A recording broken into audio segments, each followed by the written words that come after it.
To Rose and Will, a remembrance of our trip to Israel.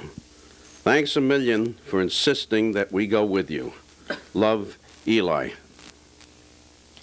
And thank you for making a dream come true. With love, Esther.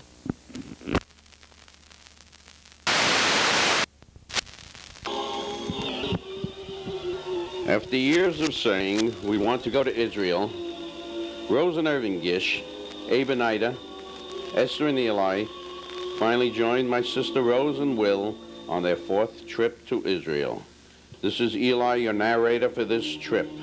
The date is March 7th, 1985. You now see Essie and I in our limousine during our ride over to pick up Rose and Will to go to Kennedy Airport. At Rose and Will's house, luggage going into the trunk,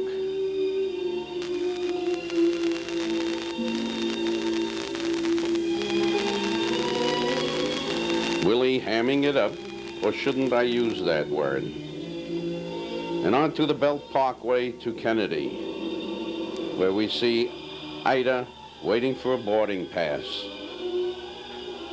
Now this is the plane we were to leave on at 7 p.m. We left 5 hours late. Mechanical trouble. Finally, the next day, 10 hours later, at Athens Airport, to get a smaller plane for the trip across the Mediterranean to Tel Aviv Airport. This was the 727 we were to take. Tel Aviv Airport.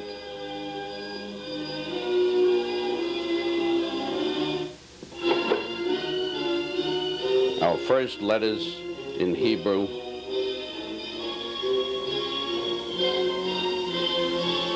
Waiting to have our passports checked. Israel, at last. Thank God we made it. Abe and Will waiting for the luggage. Essie waiting for delivery of the luggage. Rose and Ida still looking for the luggage. Then we heard it. Aina, Aina. It was the tour guide's helper calling for us to gather at this point. Here's cousin Rose, Ida, and Irving. Everyone was exhausted. The next morning, one of our most thrilling sights, waking up at the Dan Tel Aviv Hotel and looking out the terrace at the Mediterranean, the promenade, and Israel in the daylight. The promenade is made up of tiles instead of wood as the boardwalks we have here. It was a warm morning in March and people were on the beach and some people were even swimming.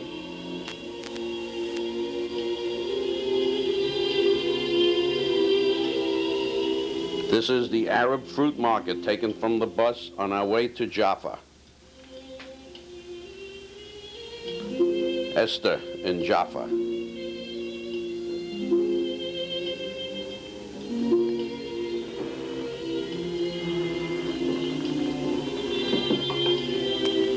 I always wondered if this fellow with the video camera was taking a picture of me, taking a picture of him.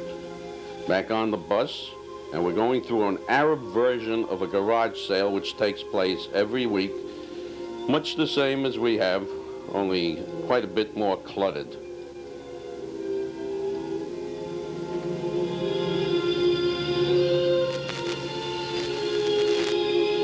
That night, Essie and I were sitting on the promenade in Tel Aviv, watching the sunset over the Mediterranean. And in the distance, you can see a small tugboat as it went through the sunset. Our first tour site, very fittingly, was visiting the home of the first president of Israel, Chaim Weizmann. Those were his orchards, and this was a memorial to Sir Charles Glore, more of a thank you for the work he did with this house. And in the orchards, the graves of Chaim Weizmann and his wife. This was their garden. And then on to Kfar Chabad, an agricultural Hasidic community of 460 Lubavitcher families. These were boys learning the printing trades. And here they are making shmura matzahs. It was just before Passover, kneading dough the old-fashioned way. Next, they are shaped into much like a pizza pie, put on a pole and fed through the hole to the ovens, and then on to the dining room where we were doing the horror with the rabbi from the community. This was before the feast and the wine they gave us. It was an experience. Esther getting ready to board, and in a moment we will see our fearless leader, Morris Brown, after one bottle of schnapps as being poured back onto the bus by our driver. There he is. He boarded. And on to Caesarea, a restored amphitheater, first built by Herod in 20 BCE and named for Augustus Caesar, is now used for plays and summer festivals. Now, something strange happened here. As we were entering, it seems as if everyone had a change of mind and sort of backed out a little bit. Evidently, we weren't quite sure whether we wanted to go into this amphitheater. But we checked the sign again. Yes, it was Caesarea. And so we decided, well, let's go in and find out what it's all about. And here we are as we entered.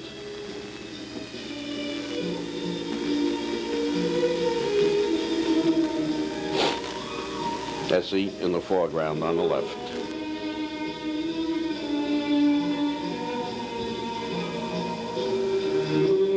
This was our group, and Ellie, our tour guide, was explaining to us all about this amphitheater, which had been covered completely with dirt and sand and underground until it was excavated, and you can see the condition it was in. This is where the audience used to sit. In a moment you will see Essie as she waved to me, and there's Abe waving down to me as I was down on the bottom. Just outside was the aqueduct, which brought fresh water from 60 miles away to Caesarea. There's now a great place for tourists to take pictures. Essie decided she wanted to take a little dip, about to take her shoes off, and our guide hollered back on the bus. And then she said, oh, the heck with it.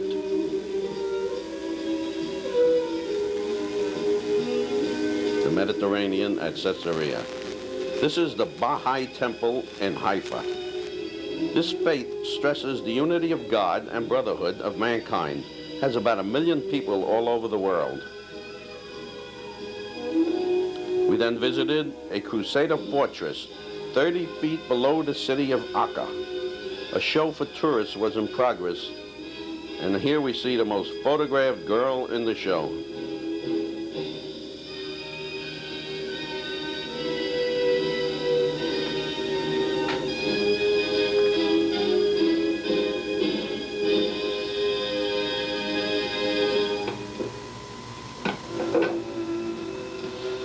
This was the Dan Carmel Hotel at which we stayed in Haifa. The terrace, which faced the Mediterranean and the port, of which we all had one. It was high up on a hill. And here we are at Megiddo. Ellie is telling us what first happened here in the 15th century BCE. And he's explaining, because of all the battles and the bloodshed here, it is known as Armageddon, where the world will come to an end. This is a Canaanite sacrificial altar in the foreground.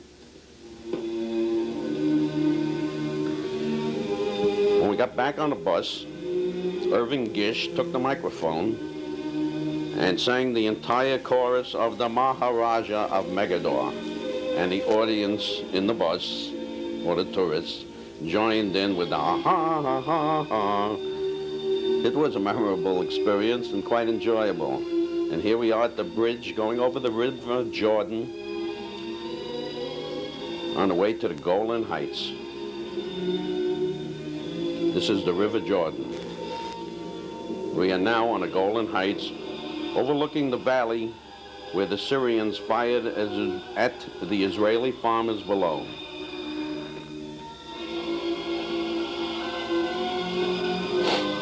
We are standing at the Golan Heights Memorial, where our guide was telling us about how many boys' lives were lost to take the heights. You can see by the expression on everyone's face how very touched we were by what he was saying. These are some of the tank traps that are still left there, and this is the memorial.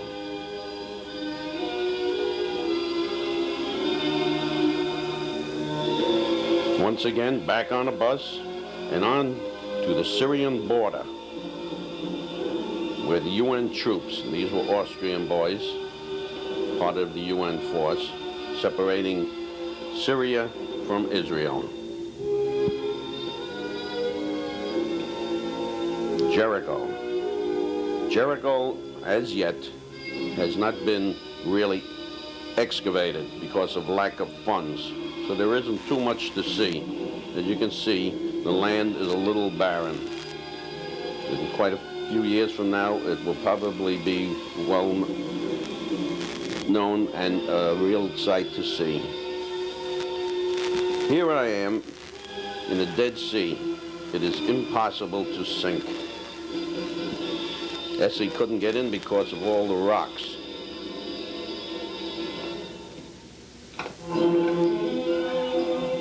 Just floating around, and then they had special showers for us to get all the thick white salt off ourselves. A 1-hour drive, and we were on a cable car to the Masada. Masada is the flat area on top where the cable ends. And here we are on the Masada. There are still some storehouses left up on the Masada, as we will see in a moment.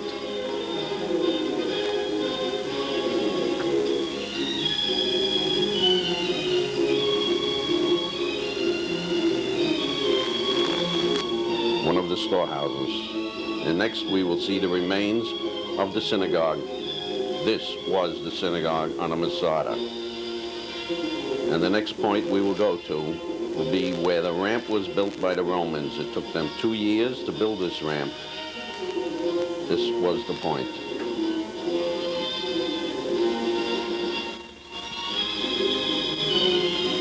The next day, we are entering the Damascus Gate into Jerusalem, the Jewish quarter.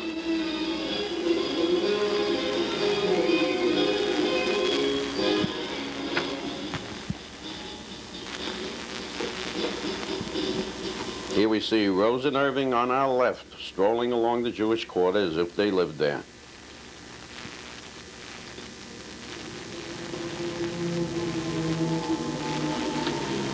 Here's Essie, Rose, Ida, and Cousin Rose on the way to the Kotel, the Western Wall.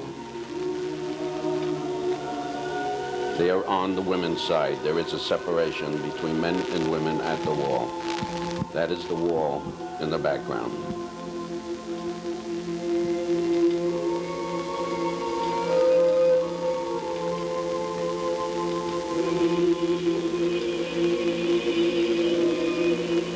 This is the men's side.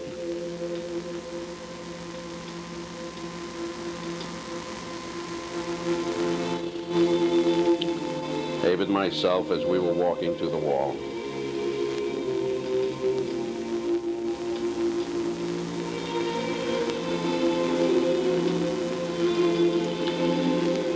The next day, we went to the Aina forest to plant trees. The ground was hard and rocky, but we worked at it with our picks. Essie is taking pictures, and now she is digging with Abe and Rose. I dug a little bit, and then I handed this pick to Essie, and as she started to move, Rose said, "Oh no, not that spot, use this one."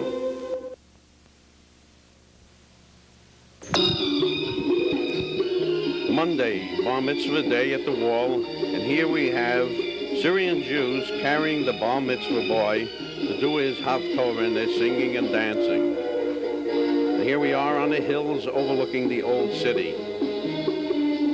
The Dome of the Rock is in the center, a shiny gold roof that you see. The entire city is surrounded by this high wall, and the only way in are through the gates, such as the Jaffa Gate, the Damascus Gate, and I believe there are one or two other gates. And this is our last view from the hills for this trip overlooking Jerusalem. And of course, a trip to the Middle East would not be complete without a camel ride, and here I am on a camel with an Arab up there for $1 a ride, 20 feet up the block and back again. Abe thought it was a good idea, and he took it too, and here he is hanging on for dear life on his way back. And so now we say so long to Israel, because the next day we left for our trip back to the United States. Thank God we were all healthy and able to make that trip in '85. Let us all pray to be in Jerusalem again together as we were on this particular trip.